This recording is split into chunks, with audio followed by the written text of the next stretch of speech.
لیکن کون سی ایسی بہترین چند کتب ہیں جن کا آپ ذکر کرنا چاہیں گے اور ان کی خوبیوں کے حوالے سے بھی ضرور بتائیے تاکہ تھوڑا سا ہماری نوجوان نسل کو انفارمیشن مل سکے. جی بالکل ٹھیک ہے. کتاب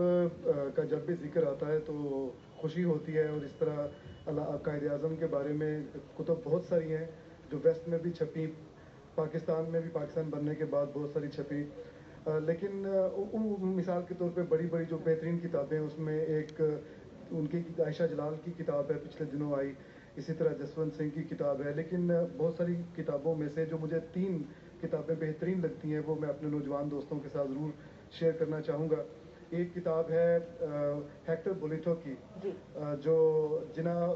دا creator of Pakistan, Jinnah the creator of Pakistan. Hector Bolitho بڑے ڈرامائی انداز کا ان کا اسلوب تھا, ڈرامائی انداز میں لکھتے تھے, ناول لکھتے تھے, اور انہوں نے یہ کتاب جو قائد اعظم کے بارے میں لکھی,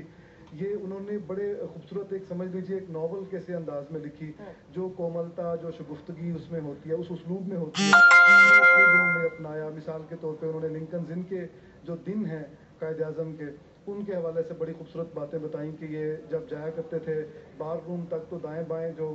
ڈسٹریکٹرز ہوتے تھے, آرٹ کی چیزیں ہوتی تھیں, ان کی طرف بالکل توجہ نہیں دیتے تھے, بلکہ سیدھا بار روم میں جاتے تھے اور وہاں پہ جا کے کٹنگز جو ہوتی تھیں اخبارات کی وہ سنبھالتے تھے, اور وہ جو ہاؤس آف کامنز میں تقریریں ہوئی ہوتی تھیں ان کے جو منٹس ہوتے تھے اخباروں میں چھپتے تھے, وہ ان کی کٹنگز لے کے آتے تھے اور ان کا مطالعہ کرتے تھے بہت زیادہ. تھینک یو سو مچ حماد صاحب. اور